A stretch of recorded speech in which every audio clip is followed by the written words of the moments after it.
सुबह 10 बजे से लेकर 11 बजे के बीच में उपस्थित हूँ आप सबके सामने। आज जिनकी कुंडली लेकर के आया हूँ ये एक छोटे बच्चे की कुंडली है और अभी पिछले साल ही इनका जन्म हुआ है।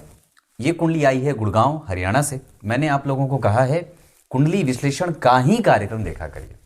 शाम वाला कार्यक्रम मैं बस 10 मिनट में बना लेता हूँ, पर इसके लिए मुझे खुद का भी ज्ञान बढ़ाना पड़ता है और मेहनत भी करनी पड़ती है। इस वजह से इस कार्यक्रम के लिए जो आप अभी देख रहे हैं, लोग इस कार्यक्रम को बनाने के लिए 6 महीने तक का इंतजार करते हैं। मैं झूठ नहीं बोल रहा। अगर आज मेरे यहाँ कोई इसके लिए अपॉइंटमेंट लेता है तो उसकी कुंडली 6 महीने बाद बनेगी। मतलब लोग बाद में देखते हैं। मैंने देखा है कि मेरे इस कुंडली विश्लेषण के कार्यक्रम में एक दिन में 1000 व्यूज नहीं होते, पर जब उन्हें बताया जाता है, जब हमारे यहाँ अपॉइंटमेंट के लिए लोग आते हैं कि कुंडली विश्लेषण बनाना करना है, तो हमारे यहाँ से ऑफिस में लोग बताते हैं कि कुंडली विश्लेषण वीडियो के माध्यम से चाहते हैं या फ़ोन पे चाहते हैं, तो उनको पता नहीं होता कि कुंडली विश्लेषण वीडियो के माध्यम से। तो जब उनको प्रोटोटाइप ऐसा ही भेजा जाता है, ये कुंडली उदाहरण के तौर पर भेजी जाती है, तो वो इंतज़ार करने वाले भी हो जाते हैं और इंतज़ार भी करते हैं, क्योंकि ये कार्यक्रम आप लोगों के ज्ञान की अभिवृद्धि करने वाला है। बहुत सारे सूत्र, ग्रह के भाव, प्रभाव, नक्षत्र, ग्रह के जो हैं वो डिग्री के आधार पे कैसे फलादेशों का मंथन क्या किया जाता है, कैसे कुंडलियों को विचार किया जाता है, ये सारी चीज़ें इस कार्यक्रम में आपको शामिल हो जाती हैं, मिल जाती हैं एक ही साथ देखने के लिए। और शाम वाले कार्यक्रम में तो बस एक ज्योतिष का कोई सूत्र हुआ, कोई बना देता हूँ। इस वजह से सुबह का कार्यक्रम निश्चित रूप से देखा करिए। आइए विषय पे लेके आता हूँ। जैसे इनका चंद्रमा पूर्वा भाद्रपद का है। पूर्वा भाद्रपद नक्षत्र में जो लोग जन्मे होते हैं, उस नक्षत्र में जन्मे जातकों को पेट से संबंधित समस्याएं होती हैं। और कई बार पूर्वा भाद्रपद जो नक्षत्र है, इसके अधिपति का प्रभाव ठाकुर जी की होती है। ठाकुर जी, अगर भगवान नारायण की उपासना की जाए तो निश्चित रूप से बहुत अच्छा रहेगा। इनका चंद्रमा शुक्ल पक्ष के चतुर्दशी का है। दक्षिणायन में इनका जन्म हुआ है। भाद्रपद माह में इनका जन्म हुआ तो व्यक्ति सुंदर होता है, बलिष्ठ होता है। शरद ऋतु में जन्मे होने से थोड़ा आलसी होगा। गुरुवार को जन्मे होने से, अब जरा ध्यान से समझिए, तो इनका जन्म होता है गुरुवार को, इस जातक का जन्म गुरुवार को हुआ था और लग्न के अधिपति भी देवगुरु बृहस्पति बन गए। इसका अर्थ है कि इस कुंडली के लिए देवगुरु बृहस्पति का मजबूत होना बड़ा आवश्यक हो जाएगा। इतना ही नहीं, इस कुंडली के लिए 2 ग्रह, 2 क्षेत्र, जैसे लग्नेश देवगुरु बृहस्पति, वार के अधिपति देवगुरु बृहस्पति, अब ये दोनों ही क्षेत्रों से देवगुरु बृहस्पति का ताना बाना बन गया। इस वजह से इनकी दशा जातक के जीवन को बहुत ही ज्यादा भरने वाली होगी, क्योंकि वारेस भी वही हैं, लग्नेश भी वही हैं। और कुंडली के 4 ही स्तंभ होते हैं, वार के अधिपति, लग्न के अधिपति, चंद्रमा और सूर्य। तो इस कुंडली के लिए चंद्रमा जो है वो अष्टम के अधिपति हैं, तृतीय में बैठे हैं शनि के साथ। चंद्रमा अष्टमेश होते हैं और शनि इस कुंडली के लिए सामान्य ग्रह होते हैं। मतलब इन दोनों ग्रहों की युतियां एक साथ तीसरे भाव को कमजोर भी करेंगी। कमजोर इसलिए क्योंकि इस कुंडली में धन और पराक्रम के अधिपति होकर के बैठे तो हैं, पर समस्या यह है कि उन पे किसी शुभ ग्रह की कोई दृष्टि नहीं है। उल्टे अष्टम भाव के अधिपति जन्म कुंडली में तीसरे भाव में बैठेंगे तो जातक को शनि की दशा में कई बार परेशानी करते हैं। जैसे वात जनित समस्याएं होती है, पेट का दर्द होता है, बच्चा गैस्ट्रिक पेशेंट हो जाता है।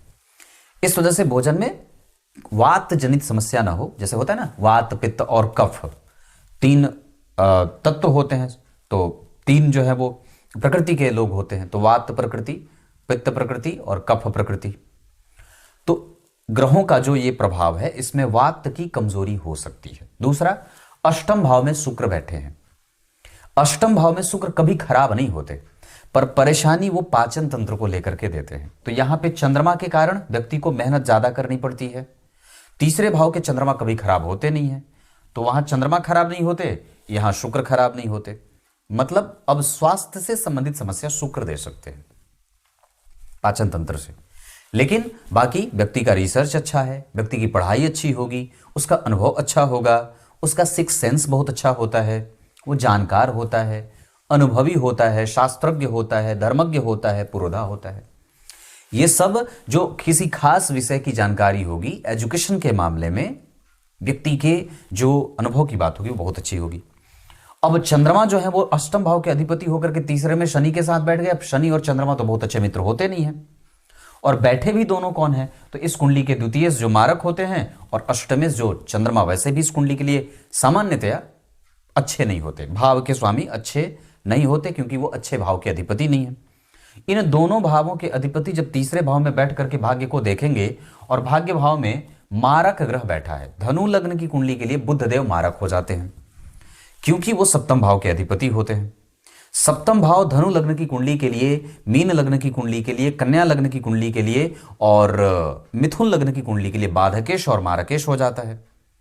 अब इस आधार पे कि बुध सप्तम के अधिपति होकर के भाग्य में बैठे हैं, पीछे शुक्र, आगे सूर्य, पापक ग्रह की स्थिति नहीं है, सूर्य क्रूर ग्रह बनते हैं, सूर्य कभी पाप कर्तरी नहीं लगाते, लेकिन हाँ निश्चित रूप से उनका रास्ता जरूर ही मंगल और सूर्य के कारण दशम स्थान में जहां साहस है, बल है, सामाजिकता है, एक जिम्मेदारी है, रिस्पॉन्सिबिलिटी है, ऊर्जा है, साहस है, ये सब जो है वो सूर्य और मंगल देंगे।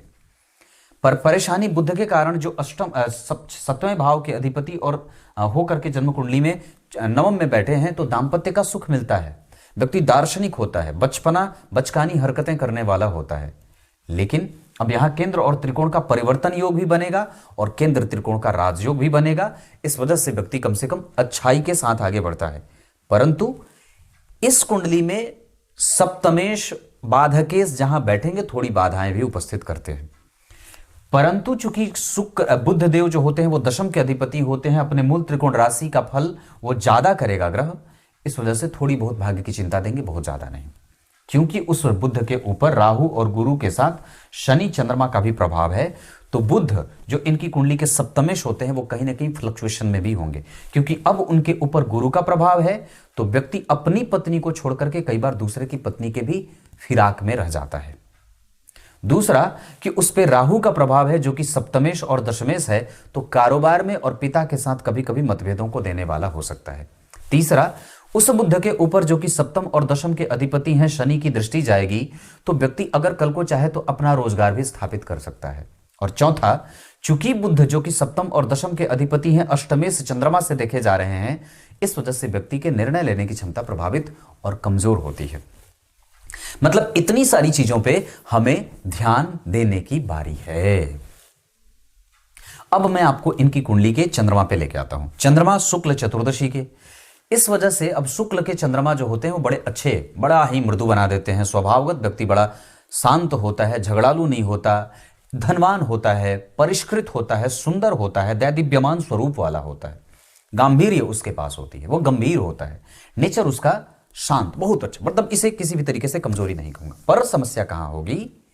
समस्या होगी जब जन्म कुंडली में उस चंद्रमा से दशा चलेगी शनि की, जब उस चंद्रमा से दशा चलेगी केतु की, जब उस चंद्रमा से दशा चलेगी शुक्र की, जब उस चंद्रमा से दशा चलेगी कभी कभी मंगल और कभी कभी सूर्य की।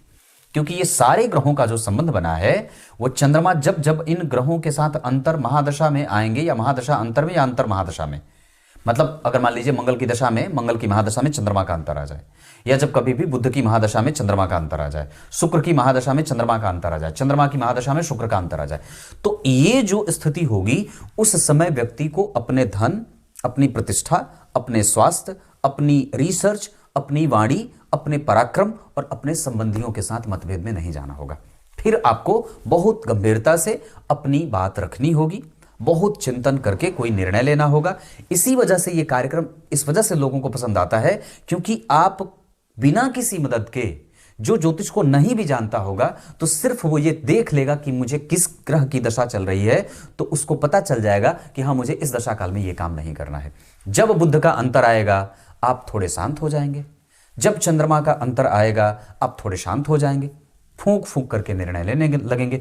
अब मैंने क्या बात कही कि बुध में चंद्रमा जब आएंगे तो व्यक्ति, जैसे मैंने कहा था कि बुध और चंद्रमा चूंकि आमने सामने हैं, तो व्यक्ति होता बड़ा शुद्ध है, मनस्वी होगा, गंभीर होगा, लेकिन उसकी प्रवृत्ति चंचल हो जाएगी, क्योंकि दोनों ये चंचल, काफी संदेहास्पद ग्रह होते हैं, बहुत जल्दी अपनी स्थिति बदल देते हैं, या बहुत ज्यादा सेंसिटिव प्लेनेट इन्हें कहा जाता है, तुरंत किसी से प्रभावित हैं। तो बुध के ऊपर राहु का भी प्रभाव है, बुध के ऊपर शनि का भी प्रभाव है, उसी बुध के ऊपर गुरु का भी प्रभाव है और चंद्रमा का भी प्रभाव है।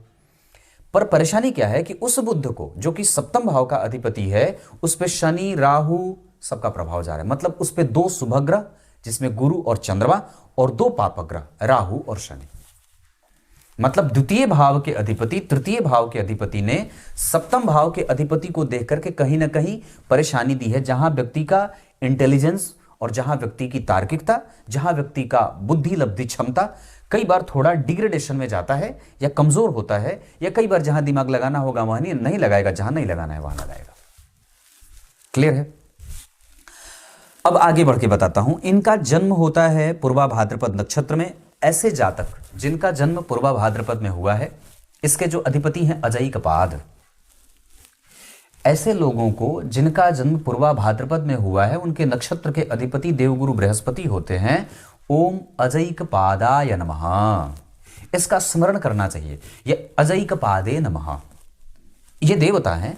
इनका स्मरण करके कम से कम 10,000 बार इस मंत्र का जप इस जातक के नाम के साथ संकल्प लेकर के करके, और किसी ब्राह्मण को या जो दैवज्ञ ब्राह्मण हैं, जो बढ़िया जानकार हैं, मर्मज्ञ हैं जो, या अपने कुल पुरोहित को बुला करके 10,000 इस मंत्र का जप करवा के, या किसी अपने से खुद से करके, उसका दशांश हवन करके घर में नित्य प्रति इस बच्चे से प्रत्येक दिन, जैसे बच्चा बड़ा हो तो धूप, गुग्गुल, सुगंधित जो पुष्प होता है, इत्र तो नहीं कहूंगा, सुगंधित चंदन, गुग्गुल से, कपूर से, घी के दिए से घर को सुवासित करना चाहिए। ये बात मैंने कल परसों के कार्यक्रम में भी कही थी, क्योंकि वहां भी जातक पूर्वा भाद्रपद में ही जन्मा था। तो ऐसे नक्षत्र में, इस नक्षत्र में जन्मे लोगों को ब्राह्मणों को जलेबी खिलाना चाहिए, पकवान में मालपुआ खिलाना चाहिए, खीर खिलाना चाहिए, रसगुल्ला खिलाना चाहिए, है ना। ये सब मिठाइयां, जितनी मीठी चीजें हो जाएं, ब्राह्मण को अपने घर पे बुला करके इतना मतलब उनकी सेवा कर दीजिए कि वो बाह बाह कर दे। संपूर्ण ब्रह्मांड में जो ब्रह्मांड नियंता है, वो नारायण भी ब्राह्मणों के आशीर्वाद की लालसा रखते हैं, इच्छा रखते हैं। तभी तो भगवान के सामने जब तिरुपति बालाजी के श्लोक गाए जाते हैं, है ना, जब उनकी आरती होती है, जब उनका वंदन किया जाता है, तो उस समय ब्राह्मणों के द्वारा वंदन किया जाता है, तो भगवान उसमें कहते हैं कि आप मुझे आशीर्वाद दीजिए, आप मुझे प्रणाम न करिए, आप मुझे आशीर्वाद दीजिए कि मेरी जयकार हो। तो इसीलिए भगवान के पास हम लोग जाकर के जय जय करते हैं। जय क्यों कहते हैं? क्योंकि जो आप कहेंगे भगवान उधर से वही पूरा करेंगे। जय कहते हैं ना, भगवान की जय हो, देवी मैया की जय हो, तो इसलिए ही कहते हैं क्योंकि ऐसा उधर से ही प्रतिध्वनि के स्वर में आता है। ऐसा ये इसका एक सामान्य सी बात है। गुरु राहु के साथ बैठे हैं, देवगुरु बृहस्पति लग्नेश होकर के पंचम में बैठे।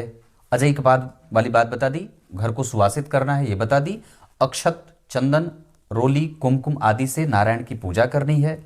ओम जो है वो नारायणाय नमः, है ना, वासुदेवाय नमः, इस तरीके के किसी भगवान नारायण से ज्यादा उपासना करनी चाहिए, उनका मंत्र ज्यादा जपना चाहिए। तो लग्न के अधिपति जाकर के पंचम भाव में, लेकिन राहु के साथ, जिसपे मंगल की दृष्टि, शनि की दृष्टि, मतलब लग्नेश पंचम में तो व्यक्ति कृतज्ञ है, माता पिता की सेवा करेगा, पर कभी कभी उनको, इस जातक को उनकी सेवा से दूर होते जाते देखा, क्योंकि मंगल की भी दृष्टि है। हालांकि पंचमेश होकर के दशम में पिता के लिए बड़ा अच्छा होगा, लेकिन मंगल की दृष्टि पंचम पे है तो एजुकेशन पूरी होगी, व्यक्ति शिक्षकीय गुणों से युक्त है। अब व्यक्ति चाहे कुछ भी करे, मेहनत करके धन, शारीरिक मेहनत करके धन नहीं कमाएगा, मानसिक मेहनत, इंटेलिजेंस बहुत अच्छी है, क्योंकि गुरु और मंगल व्यक्ति की कन्विंसिंग कैपेसिटी अच्छी बनाते हैं।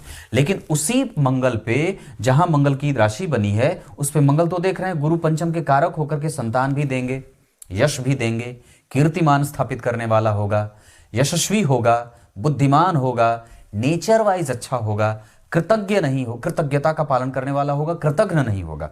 इस संसार में हर एक प्रायश्चित का, हर एक पाप का प्रायश्चित है, सबका, सभी पापों का प्रायश्चित है, पर एक पाप ऐसा है जिसका कोई प्रायश्चित नहीं है।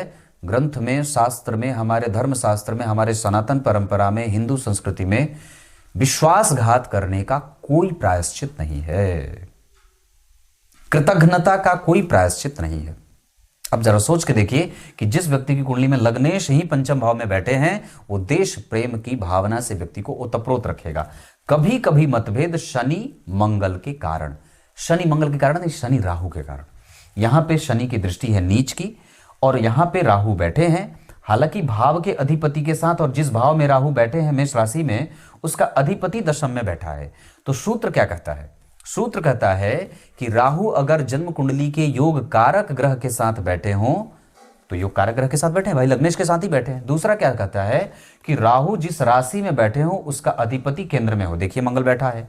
तीसरा क्या कहता है कि राहु जिस राशि के अधिपति में बैठे हो, जिस राशि में बैठे हो, उस राशि का अधिपति उस कुंडली का योग कारक ग्रह हो। योग कारक ग्रह की राशि में बैठे हैं, एक तो राजयोग बनाने वाले ग्रह मंगल के, एक दूसरे गुरु के साथ। तीसरा सूत्र क्या कहता है कि राहु पंचम, चतुर्थ, दशम और एकादशवें में बैठे हों, इसमें भी है। इसका अर्थ है कि अब क्या कहता है कि कम से कम राहु पे 2 शुभ ग्रहों की दृष्टि पड़नी चाहिए, या 2 ग्रहों का संबंध अच्छे ग्रहों का बनना चाहिए। तो राहु जिस राशि में बैठे हैं उस राशि का अधिपति मंगल उन्हें 8वीं दृष्टि से देख रहा है। और तीसरा, गुरु के साथ बैठ गए तो 2 शुभ ग्रहों का प्रभाव पड़ा ना, क्योंकि पंचमेश तो शुभ ग्रह ही होंगे और गुरु तो वैसे भी शुभ ग्रह होते हैं। पापक ग्रह मंगल होकर के भी इस कुंडली के लिए पापक नहीं होंगे, क्योंकि पापक ग्रह होने के बाद भी मंगल पापक ग्रह इसलिए नहीं होंगे क्योंकि पंचमेश है, इस वजह से नहीं होंगे। पर शनि की दृष्टि कभी कभी व्यक्ति को प्रेम संबंधों में जाने वाला, या सोच के देखिए कि जिस जातक का जन्म ही 2023 में हुआ है, उसकी शादी के समय पे हमारे भारतीय सभ्यता कहां तक होगी, कहां जाएंगे हम, तब तक को पता ही नहीं चलेगा कि कहीं।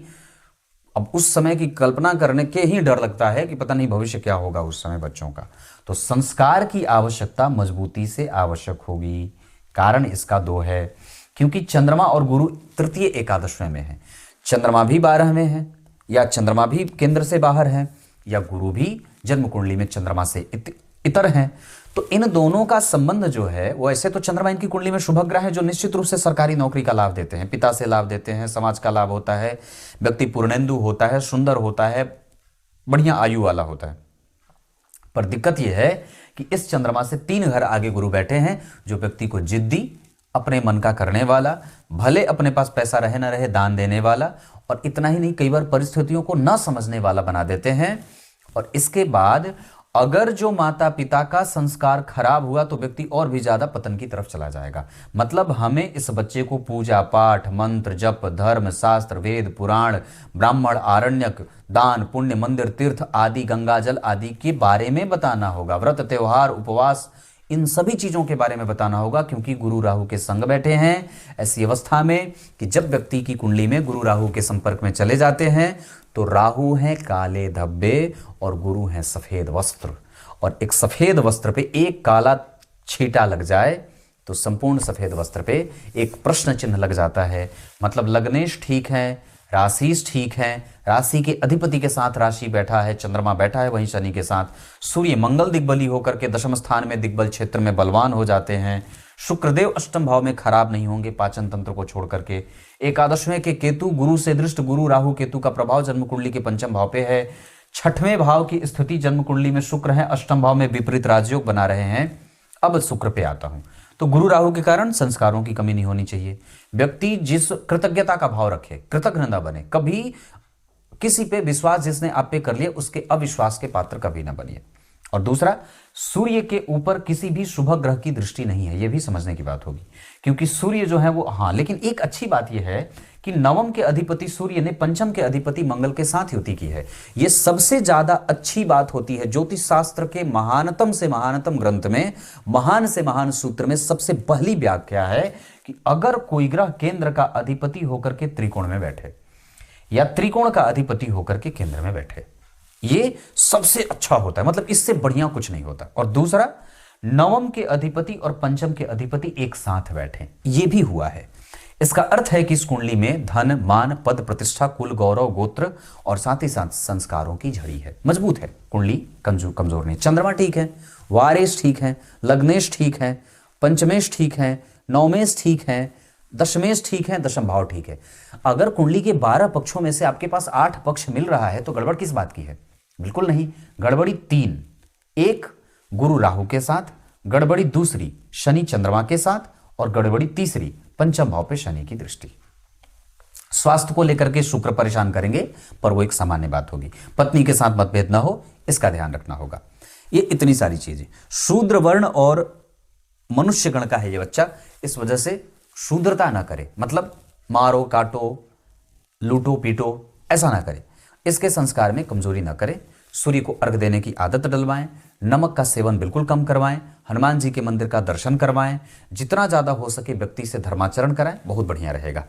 अभी के जो बच्चे जन्म लेंगे वो उनके ऊपर तो दबाव बड़ा कम रहेगा, माता पिता के ऊपर दबाव ज्यादा है, क्योंकि आप 90 दशक के को देख करके आए हैं, आप 80 के दशक को देख करके आए हैं, आप 70 के दशक को देख के आए हैं, आप 60 के तो नहीं देखे होंगे, पर 70 के बाद 80 के बाद के हैं, 90 के बाद के हैं, तो कम से कम आपके ऊपर यह दबाव है कि आप अपने बच्चों के संस्कार को बिगड़ने ना दो। क्योंकि यहां के बाद जो आए हैं ना, उन्होंने बहुत सारी चीजें नहीं देखी हैं, उन्होंने बहुत सारी चीजें नहीं देखी हैं, और उनको हमें यह दिखाना होगा कि वस्तुतः हमारा संस्कार कैसा है, हमारे माता पिता ने, हमारे दादा दादी ने हमारा पोषण कैसे किया था। क्योंकि अब न्यूक्लियर फैमिली में बहुत सारी चीजें जो है जो बिल्कुल रिक्त रह जाती हैं। तो पंचम भाव सबके स्नेह का होता है, वहीं पे शनि मंगल राहु केतु का प्रभाव है, पर गुरु बैठे, बिगड़ेगा नहीं, पर दबाव रहेगा। ये माता पिता के ऊपर दबाव रहेगा कि वो अपने बच्चों को कैसा संस्कार देते हैं। इसके बाद अभी इस बच्चे के ऊपर 2033 तक गुरु की दशा है, जो ठीक है, मतलब बहुत अच्छा है। कम से कम आरंभ के कुछ वर्ष गुरु की दशा में बीत जाएंगे। उसके बाद शनि आएंगे जो व्यक्ति को देके जाएंगे, बुध आएंगे जो, हालांकि शुक्रदेव के बारे में मैं एक बात बोल रहा था कि एकादशवें के अधिपति हैं, छठवें के अधिपति हैं, विपरीत राजयोग में अष्टम भाव में बैठे हैं, तो आरंभ में अगर थोड़ा कम भी पैसे पे अगर कुछ काम बने तो कर लेना चाहिए, पर सरकारी नौकरी की कोशिश पहले करनी चाहिए। वन विभाग, संसाधन, वन विभाग में जाकर के, सैन्य सेवा से जाकर के, सिविल इंजीनियरिंग से जाकर के, शिक्षकीय योग से जाकर के, धर्माचरण करके, जो सामाजिक गतिविधियों में अपने आप को लगा करके धन कमाना हो, पांडित्य का काम करके धन कमाना हो, चैरिटेबल ट्रस्ट बना करके धन कमाना हो, शिक्षक बन करके, प्रोफेसर बन करके, रिसर्चर बन करके, साइंटिस्ट बन के, और इंजीनियरिंग करके, मैकेनिकल और मैकेनिक्स का काम करके, सिविल इंजीनियरिंग का काम करके व्यक्ति बहुत आगे जा सकता है। इसके साथ साथ ये इंटीरियर का काम भी कर सकते हैं। ये इतनी सारी चीजें हैं। इनकी कुंडली के लिए शुभ अंक रहेगा 5। शुभ जो दिन है वो रहेगा देवगुरु बृहस्पति का गुरुवार। बहुत अच्छी दशाओं में मैंने बात कर दी है। अभी आपकी कुंडली के हिसाब से मेष और सिंह राशियां अच्छी हैं। धन कमाने के लिए उत्तर और पूर्व की दिशा बहुत अच्छी है। नवमांश कुंडली में गुरु और सूर्य केंद्र में बैठे हैं, दाम्पत्य टूटेगा नहीं। गुरु तुला के हैं, इस वजह से घर में थोड़ा बहुत कठिन देंगे समय। बुध पंचम भाव में, मंगल द्वितीय भाव में, कठोरता रहेगी, सामान्य है, बहुत ज्यादा घबराने की बात नहीं है। कम्युनिकेशन अच्छा होगा क्योंकि उच्च के शुक्र पंचम भाव में विराज रहे हैं। सूर्य उच्च के हैं राहु के साथ, शुक्र उच्च के हैं, बहुत अच्छी बात है। मंगल अपने भाव को देख रहे हैं। हर जगह से व्यक्ति क्रिएटिव है, एक्टिंग के क्षेत्र में भी जा सकता है, गायन के क्षेत्र में, चित्रकारी के क्षेत्र में कुछ नया बना करके कर लेना, इस वजह से व्यक्ति की बुद्धिमत्ता जाहिर होती है और बहुत आगे जाता है। इसके साथ साथ व्यक्ति जो है वो बड़े पद वाली परीक्षाओं की तैयारी भी कर सकता है। दशमांशा कुंडली में अगर बात बने तो व्यक्ति कंप्यूटर के क्षेत्र से भी ज्ञान अर्जित कर सकता है। इसके साथ साथ व्यक्ति का रिसर्च बहुत अच्छा है, सबसे बढ़िया ये पढ़ाने वाला बन सकता है। इतनी सारी चीजें, इंटरनेट, घूमना फिरना, विदेश सेटल बहुत अच्छा होगा, विदेश में जोड़ करके काम करना, और अपने जन्म स्थान से थोड़ा दूर रह करके भी अगर ये काम करेंगे तो बहुत अच्छा रहेगा। वैसे चतुर्थ भाव को पाप कर्त्री भी लगा है और पीछे 2 शुभ ग्रह भी बैठे हैं, लेकिन चूंकि चंद्रमा बढ़िया है, डिग्री के हिसाब से चंद्रमा और शनि में बहुत अंतर है, शनि वक्री हैं, गुरु भी वक्री हैं, इस वजह से इन लोगों का प्रभाव थोड़ा कमजोर सा रहेगा। मतलब धार्मिकता और साथ ही साथ पंक्चुअलिटी, इस पे काम करना होगा। आप रेगुलर काम करें, निश्चिंत होकर के काम करें, मन को व्यथित न करें, निद्रा अच्छी लें, माता के स्वास्थ्य की चिंता कर सकते हैं, माता के साथ गंभीरता रहे, पिता के साथ क्रूरता न रहे, और ब्रह्मचर्य का पालन करते रहें, मैथुन न करें। क्लियर है? तब तक के लिए बहुत बहुत नमस्कार।